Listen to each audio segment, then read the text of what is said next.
Ok, bonjour à tous. Cette courte vidéo, c'est pour vous montrer comment configurer, comment faire les configurations de base sur un routeur. La dernière fois, je vous ai montré comment on faisait pour le switch. Donc, aujourd'hui, pour le routeur, on va venir là, au niveau du routeur, là, bas. On va cliquer sur routeur. On a nos différentes versions de routeur. On va prendre le 1941. On va cliquer dessus. On va le positionner. Voilà. Notre routeur, il est là. Maintenant, on va se connecter à lui par câble console toujours, comme je vous ai montré. Donc, on va choisir un PC qu'on va mettre là. Il va nous permettre de nous connecter par câble console. Ici, au niveau des câbles, on va sélectionner le type de câble. Ça, c'est l'auto MDX. Voilà, ça, c'est l'auto MDX. Donc, on va choisir le câble console. Voilà. On va cliquer là. On va prendre RSS, RST. On va mettre la console. Voilà. Une fois qu'on a branché notre câble console, on va entrer dans notre laptop. Voilà. Une fois que nous sommes dans notre laptop, qu'est-ce qu'on va faire? On va tout simplement aller sur desktop. Ensuite, desktop, on va aller sur... je me suis trompé. Voilà. Je crois que je me suis trompé là. Voilà, on va aller sur notre laptop. Ensuite, on va aller sur desktop. On va aller sur terminal. Voilà, c'est plutôt terminal. Après, on va cliquer sur OK. Voilà, ici on nous dit Will we like to enter the initial configuration dialog. Donc, on demande si on veut conserver les paramètres initiaux de configuration de notre routeur, yes ou no. Bon, dans mon cas, je ne voudrais pas conserver les paramètres initial du routeur. Donc, je vais faire no. Voilà. Donc, ça fait en sorte que même s'il y avait n'importe quoi qui était configuré en mode d'usine, je refuse. Donc, je ne voudrais pas euh, euh, que cela soit pris en charge par mon routeur. J'aimerais moi-même entrer mes propres configurations. Voilà. Donc là, nous avons l'interface. Qu'est-ce qu'on va faire? Nous sommes là dans le routeur. On voit là que c'est routeur. Nous sommes en mode utilisateur. Voilà. Pour quitter du mode utilisateur pour le mode privilégié, on va toujours taper notre commande enable. Il n'y a pas de différence avec le switch. Donc, je vais tabuler.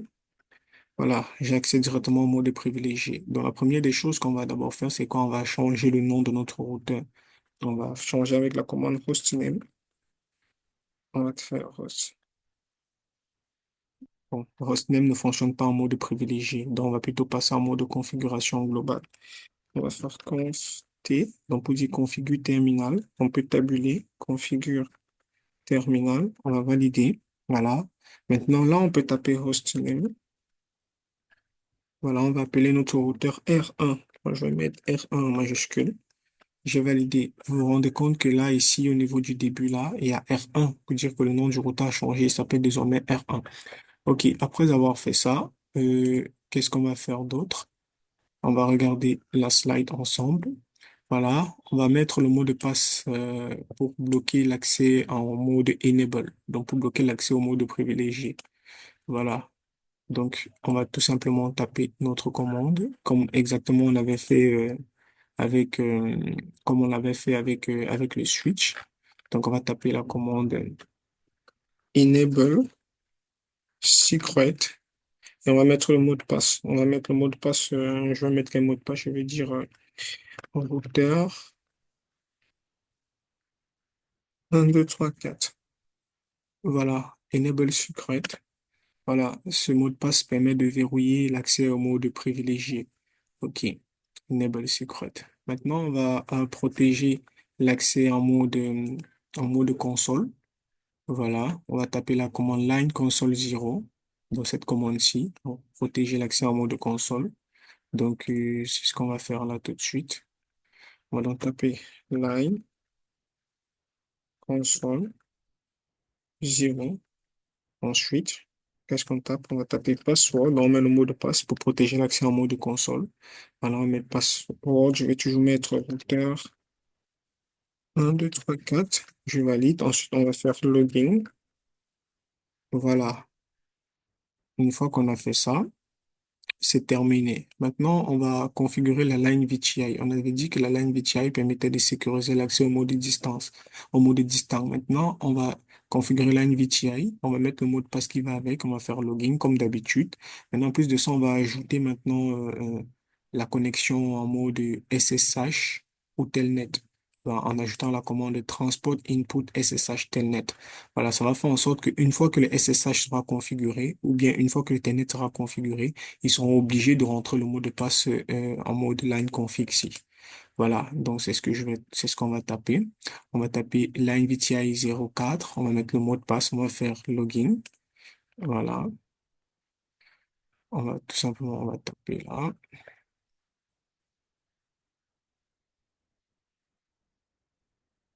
Là, on va sortir, on va faire line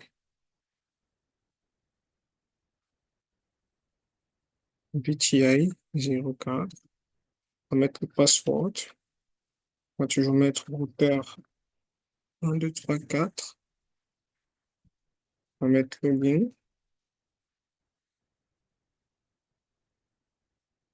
Voilà. Maintenant, on va mettre la commande transport input. Si c'est SSH, on va mettre SSH, tout simplement, en tabule. Maintenant, si c'est Telnet, on va tout simplement mettre Telnet. OK. Ben, j'ai retapé la même commande et je mets Telnet. Voilà. OK. Là, c'était bon. Maintenant, qu'est-ce qu'on va taper? On va taper Service Password Encryption. On connaît le rôle de cette commande. On avait dit que cette commande nous permet de crypter tout simplement nos mots de passe pour que ce ne soit pas visible si quelqu'un venait pour interroger les différents mots de passe qu'on a eu à faire, qu'on a eu à mettre, autant pour moi. Donc, qu'est-ce que ça donne?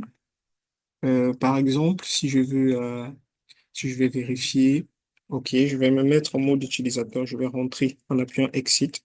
Donc, je rentre en mode utilisateur. Voilà, je rentre en mode utilisateur. Voilà, là, on me demande le mot de passe. OK, c'est normal, c'est l'accès en mode console. On va mettre routeur 1, 2, 3, 4. Voilà, je suis en mode utilisateur. Maintenant, je fais Enable. On me demande également le mot de passe, c'est normal. On a verrouillé aussi ça. Je vais mettre routeur 1, 2, 3, 4.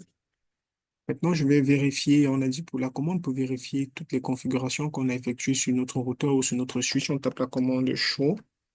Running, config. Et quand je valide, voilà, je peux déjà visualiser que le nom de mon routeur ici a changé, c'est hostname R1. Donc, je sais qu'on a changé le nom du routeur. Voilà, j'ai mort ici en bas. Donc, je peux appuyer Entrée pour voir les autres informations qui sont. Par exemple, ici, Enable Secret. C'est verrouillé parce que j'ai mis Secret. Donc, c'est crypté déjà par défaut. Maintenant, par contre, les autres informations, quand j'appuie Entrée, on va vérifier. On va vérifier. On va vérifier. On voit là que line console 0, dans le mot de passe en ligne console, c'est password, c'est le mot de passe, c'est routeur 1, 2, 3, 4. Donc c'est visible. Pourtant, on ne veut pas que ce soit visible. Voilà, la line virtuelle également, on voit que c'est visible. Pourtant, on ne voudrait pas que ce soit visible. Voilà. On voit qu'on a configuré déjà l'accès en mode SSH en mode SSH et en mode Telnet aussi. Voilà, on est revenu au mode privilégié. Maintenant, nous, on ne voudrait pas que ce soit visualisé. C'est la raison pour laquelle on va se remettre en mode configuration terminal et on va taper la commande service password inscription. Voilà, ça fait en sorte que ça crypte tous ces mots de passe-là. Donc maintenant, si on veut, on revient encore avec exit en mode privilégié et on refait show running config. On va se rendre compte qu'on ne peut plus visualiser le mot de passe. Voilà. Si j'avance là, vous voyez, line console 0. On ne voit plus routeur 1, 2, 3, 4. C'est crypté maintenant. Voilà.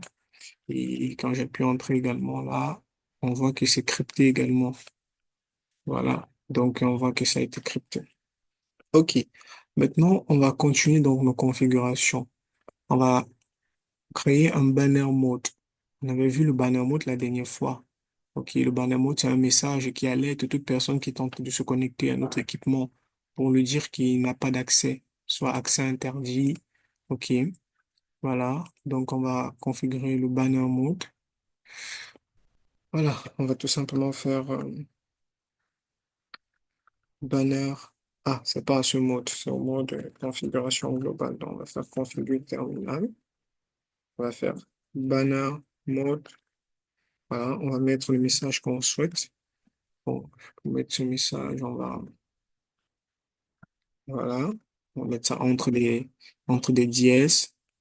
Voilà. Et je vais mettre accès interdit aux personnes non autorisées. Voilà. Et je vais valider. Maintenant, depuis que je tape les commandes, je n'ai pas enregistré, hein. Voilà. Maintenant, on va enregistrer. Je vais faire un do espace WR, donc do write. Déjà pour sauvegarder tout ce qu'on a tapé ici. Donc, je vois que ça met building configuration. OK. Donc, les configurations ont été sauvegardées. OK, donc là, on a terminé avec cette première étape. Ou bien je pouvais taper tout simplement, comme vous avez vu, copy running config, startup config. Donc, ça copie tout ce qui est dans le running config pour mettre dans le startup config. Donc, on peut aussi taper ça. OK, voilà. Donc, on va taper copy,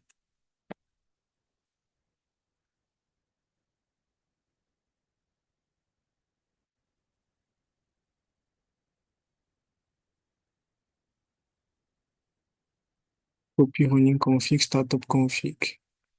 Hmm. Ouais, j'ai oublié ici en mode privilégié ou plutôt. Donc, je vais faire exit pour retourner en mode privilégié.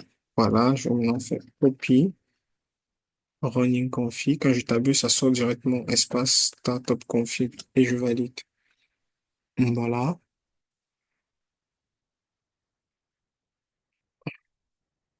voilà, je valide. Et là, j'ai building configuration. OK. OK, c'est bon. Donc, tout a été sauvegardé au niveau de mon routeur. Donc, ça, c'est la première étape de configuration du routeur. OK. Maintenant, on a déjà fait tout ceci. Oui, il a une console 0 et tout, service password encryption. Tout est correct. Bon, là, c'est bon. Maintenant, on va voir comment configurer les interfaces d'un routeur. OK. Déjà, c'est quoi les interfaces d'un routeur? Chaque routeur a des interfaces. Quand je pointe le curseur sur ce routeur, je vois là, si vous lisez dans le cadre, au niveau de port, il y a Giga Ethernet 0/0 et Giga Ethernet 0/1. Donc, ce sont les différents ports de mon routeur. Donc, mon routeur, il a deux ports.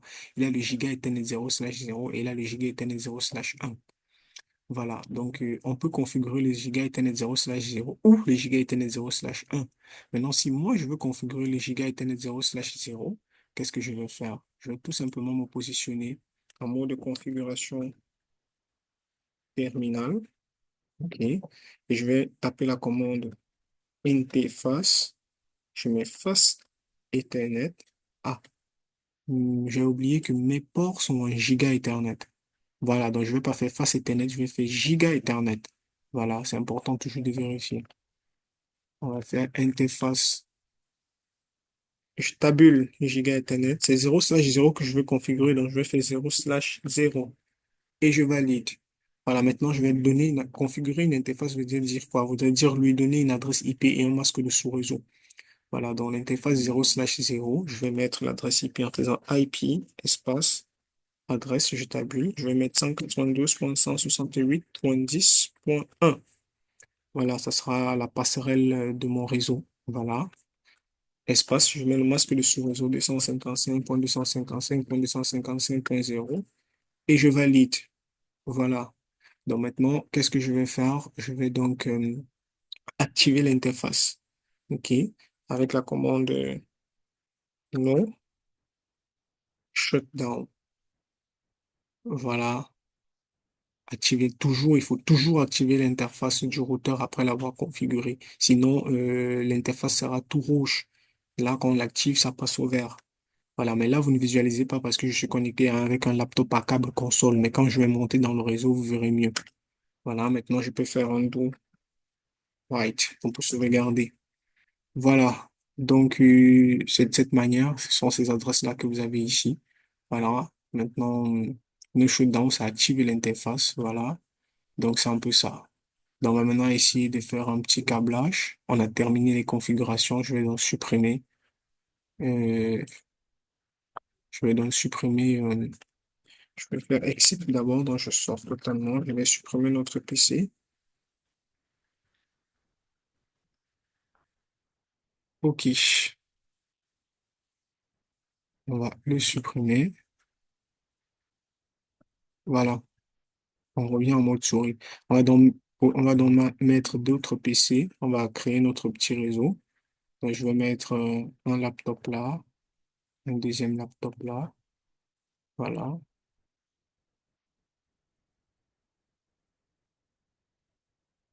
OK.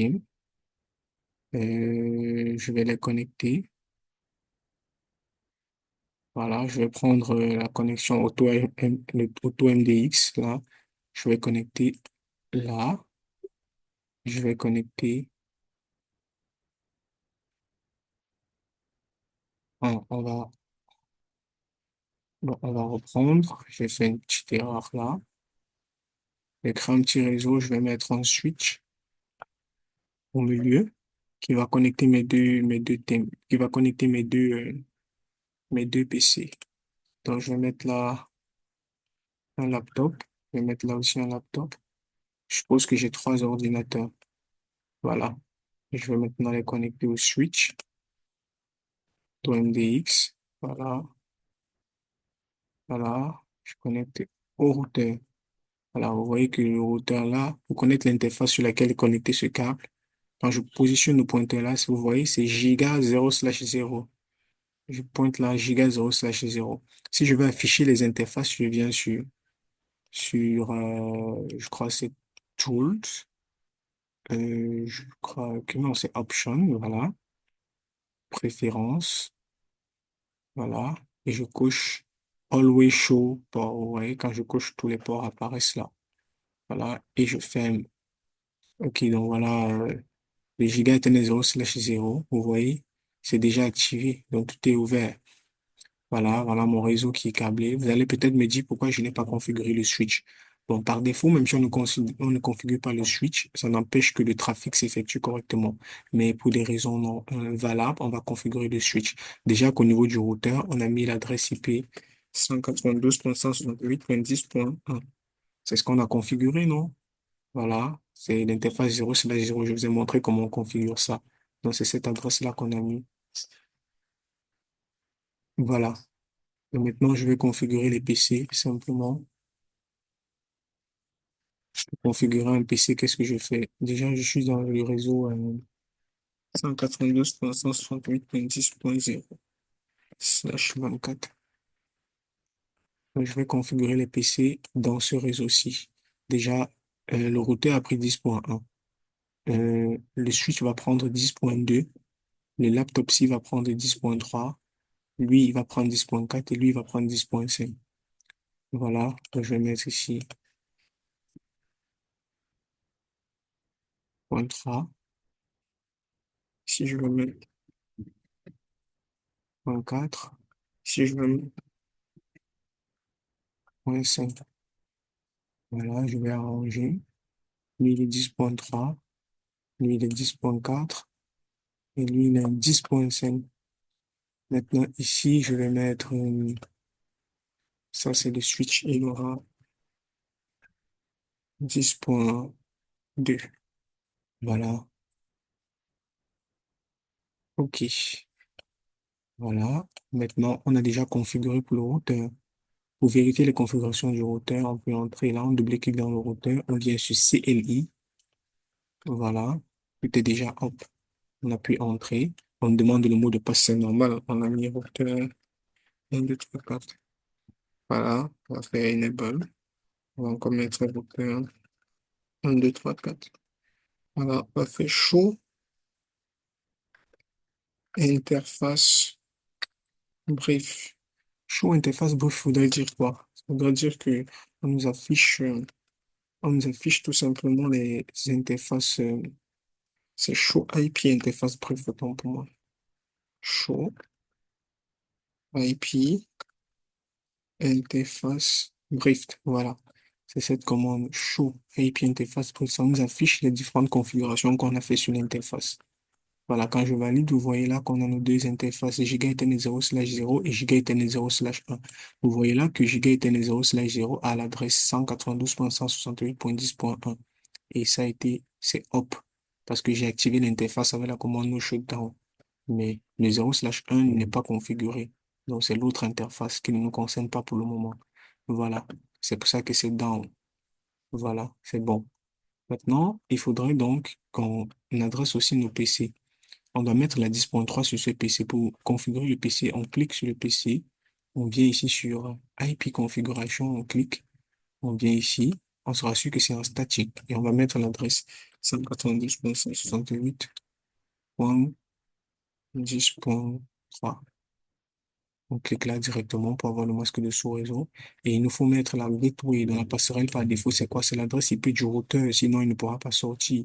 Donc, on va mettre 192.168.10.1. Voilà. Donc, c'est un peu ça.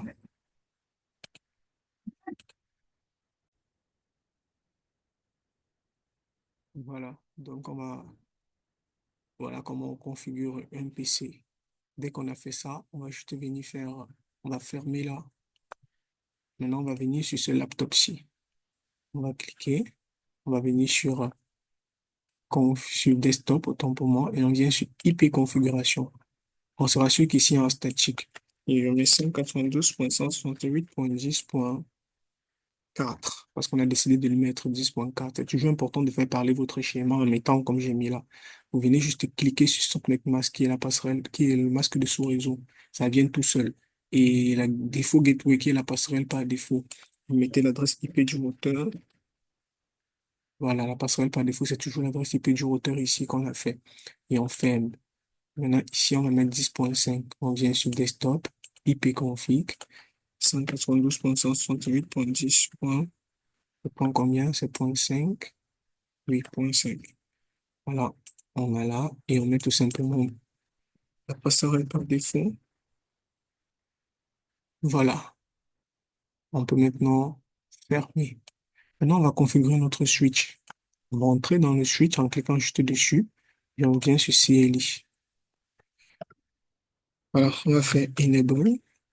Voilà. On va juste donner une adresse IP à notre switch. On ne va pas taper toutes les configurations de base et sécuriser le switch et tout. Parce que là, on a déjà fait. C'est un coup qu'on a déjà fait. Ici, le but est juste de mettre l'adresse IP sur notre switch. Pour mettre l'adresse IP, on avait dit que qu'est-ce qu'on doit faire? On doit tout simplement se positionner en mode configuration globale. On va faire configure terminal. Voilà. On peut changer le nom de notre switch, hein. On peut faire hostname. On va appeler ça S1 pour dire switch 1. Voilà, on voit là que ça a changé ici. Voilà. Maintenant, on va taper la commande euh, interface face Ethernet. Donc, on va se positionner sur l'interface de notre switch pour lui donner une adresse IP. On a dit que pour les switches, c'est l'interface VLAN 1. Par contre, avec le routeur, tout à l'heure, vous avez vu, on s'est positionné sur l'interface même Giga Ethernet 0/0 du routeur en faisant la commande interface face Ethernet. Donc, quand c'est Giga, on fait Giga Ethernet. On avait mis 0/0. Ça, c'était pour le routeur avant de mettre l'adresse IP. Mais pour les switches, ce n'est pas le cas. Pour les switches, on fait interface VLAN. On se positionne sur le VLAN 1. Et maintenant, on va faire IP adresse. On va mettre l'adresse IP du switch. 192.168.10.2. On avait décidé de mettre 10.2 switch. Voilà. Et on va mettre le masque de sous-réseau qui va avec. 255.255.255.0. Voilà. Maintenant, on va mettre la passerelle par défaut aussi du switch. Voilà. On fait exit. Pour mettre la passerelle par défaut du switch, c'est quoi? C'est l'adresse IP du routeur. On va taper la commande IP default gateway et on va mettre l'adresse IP du routeur 10.1. Voilà. Et on va valider.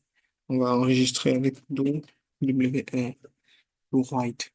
Voilà, c'est terminé. On a configuré tout notre réseau. Maintenant, on peut faire le ping pour être sûr que lui, il ping le switch et qu'il ping le routeur et qu'il ping son frère. Donc, on va entrer dans ce PC. Une fois qu'on est dans ce PC, on va aller dans commande prompt. On clique sur commande prompt. On va faire ping. On va d'abord essayer de faire le ping sur le routeur. ping 192.168.10.1. Voilà, on voit que ça passe. Là, il arrive à joindre le routeur. Maintenant, on va faire le ping sur le switch. Switch, c'est 10.2. On va patienter.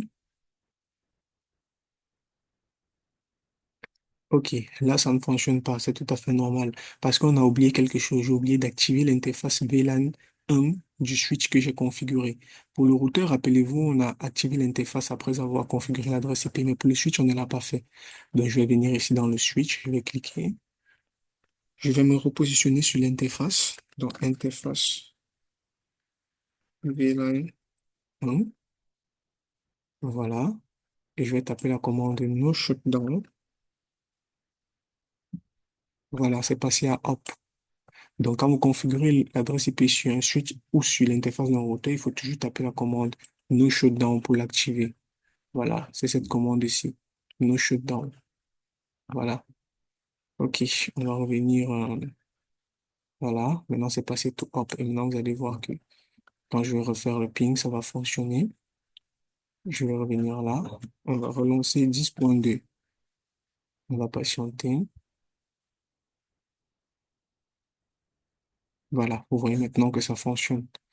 Voilà. Maintenant, je vais faire le ping sur la 10.4 qui est le PCC pour voir s'ils peuvent s'échanger les paquets. On voit que ça passe très bien. Voilà. Je vais faire le ping sur la 10.5 et on voit aussi que ça fonctionne très bien. Donc, on peut faire pareil même depuis ce PC-ci. Ça va toujours fonctionner.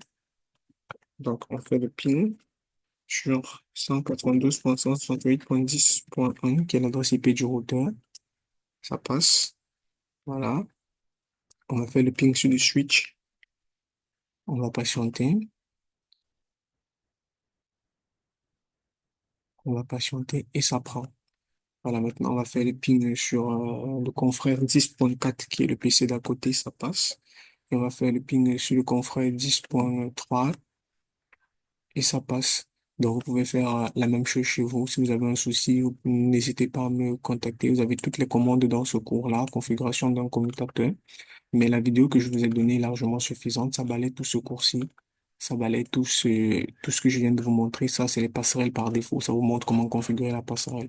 Donc, tout ce bavardage-là, je vous ai déjà montré en module pratique comment vous pouvez faire. Donc, vous avez déjà tout dans cette vidéo qui vous permet tout simplement de bypasser ce cours-ci. Voilà. Donc, je vais arrêter l'enregistrement et merci à tous.